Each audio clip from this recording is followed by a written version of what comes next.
Buenas tardes, estimados participantes, compañeros y profesor. El día de hoy, mi compañero Carlos de León y mi persona Dilmar Díaz, vamos a darle nuestra exposición sobre la discapacidad intelectual. Para ello, presentamos las siguientes interrogantes, las cuales deben desarrollar durante nuestra participación en esta charla.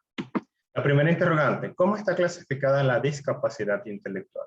La segunda interrogante: ¿cuáles son las causas de la discapacidad intelectual? Para ello es necesario que definamos qué es la discapacidad intelectual. La discapacidad intelectual se caracteriza por las limitaciones significativas tanto en el funcionamiento intelectual como en conducta adaptativa, tal y como se ha manifestado en habilidades adaptativas, conceptuales, sociales y prácticas, y esta discapacidad generalmente aparece antes de los 18 años. La discapacidad intelectual no es más que el lento procesamiento de la información. Las personas, los niños que padecen de esta discapacidad intelectual tardan en procesar la información, tardan en comprender, tardan en aprender, tardan en seguir instrucciones. Para ello es necesario que conozcamos un poco la evolución histórica del término retardo mental. Antes del 2002, esta discapacidad intelectual se le conocía como retardo mental y se refería a las limitaciones sustanciales en el funcionamiento y en las características del funcionamiento intelectual sustancialmente por debajo de un coeficiente intelectual de 70%. Para ello es necesario conocer qué es el coeficiente intelectual, que es el indicador que nos mide nuestro nivel de inteligencia. Entonces, todas las personas que estén por debajo de un, 70, de un índice de 70 como coeficiente intelectual pueden ser diagnosticadas con esta discapacidad. A partir del año 2002, este término dejó de llamarse retardo mental para empezar a utilizar el término de discapacidad intelectual. Para ello es necesario que conozcamos cuáles son esas causas, por qué se causa la discapacidad intelectual. Y tenemos tres escenarios, tres posibles situaciones donde se puede causar la discapacidad intelectual. Tenemos los factores prenatales, perinatales y postnatales, que son de carácter biomédicos, sociales, conductuales y educativos. Desde el punto de vista en la etapa prenatal, antes de la concepción del feto, los factores biomédicos son alteraciones cromosómicas, como son conocidas como genéticas o hereditarias. El síndrome de Down son todas estas afecciones que se pueden heredar. Desde el punto de vista social, la pobreza materna, es decir, que no pueda tener una buena alimentación, una buena manutención en el periodo prenatal, puede ser una causa de discapacidad intelectual. La conductual, exposición a toxinas, en el sector de donde vivas, si hay fábricas, si hay industrias y están expuestos a químicos, eso puede ser una causa de discapacidad intelectual. Desde el punto de vista educativo, padres con discapacidad sin apoyo. Desde el punto de vista perinatal, los factores biomédicos, la prematuridad, es decir, que el embarazo no sea término completo, que sea pretérmino y que haya hipoxia, falta de oxigenación durante el parto, eso puede ser una causa de discapacidad intelectual. Desde el punto de vista social, carencia de acceso a los cuidados maternos. Desde el punto de vista conductual, rechazo o abandono del niño. Y desde el punto de vista educativo, falta de derivación hacia los servicios de atención médica. Y los cuidados postnatales, el periodo postnatal, los factores biomédicos, daño cerebral traumático ya cuando está certificado. Desde el punto de vista social, falta de estimulación adecuada, la pobreza familiar, la falta de conocimiento. Desde el punto de vista conductual, abuso infantil, violencia doméstica, puede ser una causa de discapacidad intelectual. Y desde el punto de vista educativo, retrasos y faltas de diagnósticos a tiempo pueden agravar el síntoma de discapacidad intelectual. Los dejo con mi compañero Carlos para la continuación de la charla. Sí, vamos a hablar sobre los rasgos más comunes de las personas con discapacidad intelectual. Vemos que ellos tienen una capacidad bastante limitada para adaptarse y expresarse con fluidez. También pueden tener una capacidad muy limitada o muy poca capacidad para retener información. A ellos se les dificulta dirigir y mantener la atención sobre los estímulos relevantes. En general, tienen problemas para compartir, esperar su turno, sonreír, atender y imitar y seguir instrucciones. Ellos siempre tienes que darle instrucciones concisas que entiendan, no instrucciones que sean muy complejas porque no te la van a entender o te resuelven o quizás te entiendan pero no te la entiendan toda. Por un ejemplo, tienes a un niño con discapacidad, no les puede dar las mismas órdenes que a un niño que no tiene discapacidad. Vamos a poner un hipotético ejemplo de que hay un niño en la piscina. El niño que no tiene discapacidad, tú le dices, eh, sal de la piscina, sécate, quítate la ropa y anda a bañarte. Un niño sin discapacidad te lo entiende completamente, pero un niño con discapacidad, estas órdenes se le hace muy compleja, se le hace mucho, se le hace muy grande para entenderla. Entonces ellos quizás te salgan de la piscina, pero los demás no te lo hagan. Ellos tienes que darle órdenes, te la tienes que decir por partes. Por ejemplo, sal de la piscina, sécate. Ya cuando hacen eso, le dices, eh, quítate la ropa y anda a bañarte y te entienden completamente. Paso. Ajá. Ahora sobre la clasificación de la discapacidad intelectual.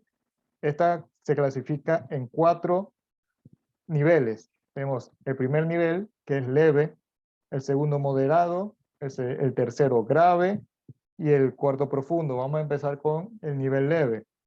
Ellos tienen un coeficiente intelectual, este nivel de 55 al 70, y esto afecta al 85% de la población con este problema.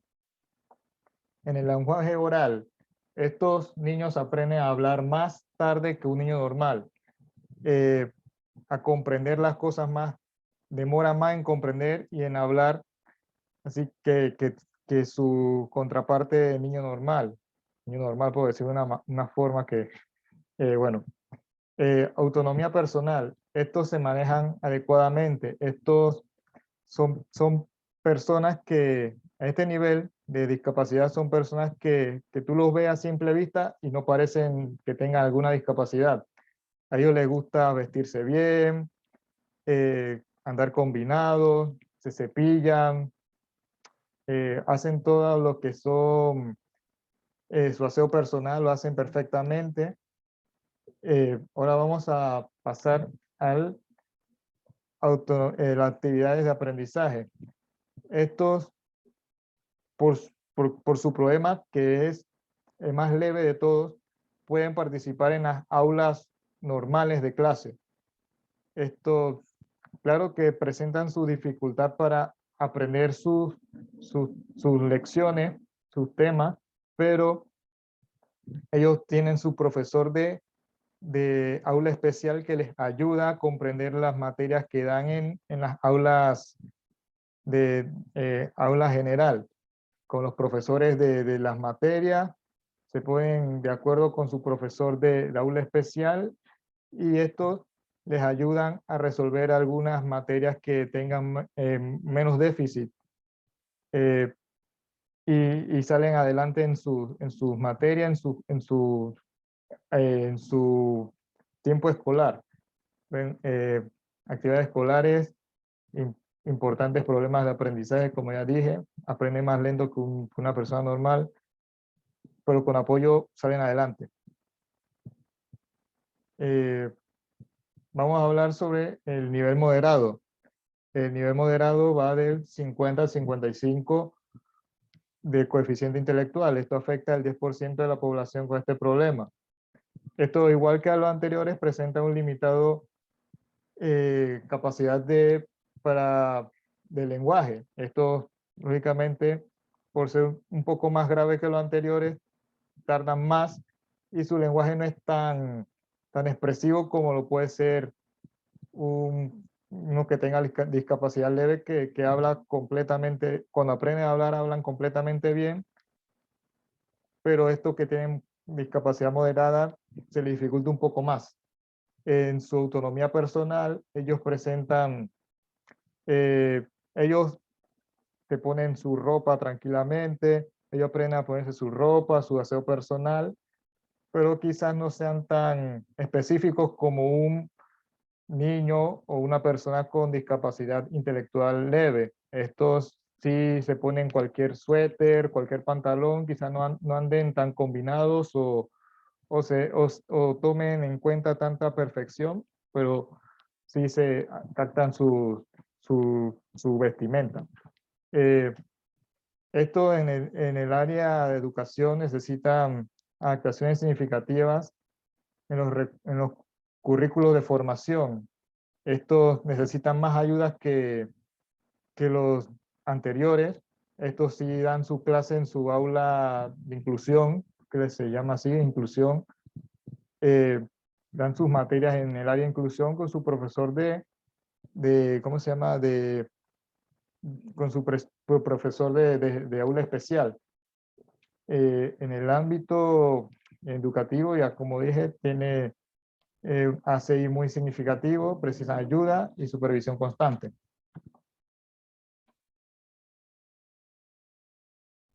Vamos a ver el nivel grave. Este nivel va de 40 a 35% de coeficiente intelectual, afecta un 3 a 4% de la población aproximadamente. De un desarrollo motor limitado. En este entran también lo que son los niños de síndrome de Down, que tienen un coeficiente por el nivel de 40, 35, un poquito más, pero en esto también entran ellos. El lenguaje oral, bueno, ellos tienen dificultades de aprendizaje de lenguaje, sus expresiones no son tan claras, tienen dificultad para comunicarse, para, para decir las cosas, no te la dicen de una manera que tú entiendas que quieren, pero con la ayuda de ellos van soltándose. Autonomía personal, tienes que estar encima de ellos para que se pongan su ropa, para su aseo personal, para bañarse, cepillarse. Ellos necesitan a alguien que esté encima de ellos y que les ayude. Actividades de aprendizaje, estos son los que mandan para el área de su escuela especial. O sea, por ejemplo, aquí en Panamá tenemos el IPE. Ellos son los que mandan para allá porque ellos necesitan profesores que estén capacitados totalmente eh, en ese tema, en sus problemas que tienen de discapacidad intelectual, que les ayuden a aprender las cosas, que ellos eh, se desenvuelvan. Actividades escolares, bueno, ACI muy significativo, escolarización en AEE o CEE. Adaptación a la vida laboral, bueno, ellos prácticamente no tienen esa oportunidad de trabajar por su problema, que necesitan tutoría. El profundo, tenemos el nivel profundo de discapacidad intelectual, que, que de coeficiente intelectual va entre 25 a 20 y aproximadamente afecta de 1 a 2% de la población. Su lenguaje oral es bastante limitado. Ellos tienen problemas de expresión, por ejemplo, no te dicen las cosas, no se expresan, te dicen, si te hablan, te dicen, te lo balbucean, pero no aprendes que aprendan a hablar. Autonomía personal, bueno, ellos tienen problemas motoras de movimiento, pues. Y, y no se pueden, necesitan ayuda constante para ponerse su ropa, para lo que tengan que hacer de aseo personal, totalmente necesitan ayuda. No tienen autonomía, dificultades motoras graves, necesitan cuidados de atención permanentes. En el área escolar, necesitan intervención escolar orientada al desarrollo de implantación de hábitos y destrezas. O sea, que ellos, su profesor de área, su profesor especial, que tienen les ayuda a sus destrezas a poder ser, por ejemplo, la ropa, cosas básicas. Y estos nunca logran trabajar con el ámbito laboral. ¿Sabías que mi discapacidad es mayor que mi capacidad es mayor que mi discapacidad? Bueno, hemos terminado la charla. Muchas gracias, Muchísimas compañeros. gracias por su Gracias. participación y asistencia. Hasta luego. Hasta luego, compañeros. Chao.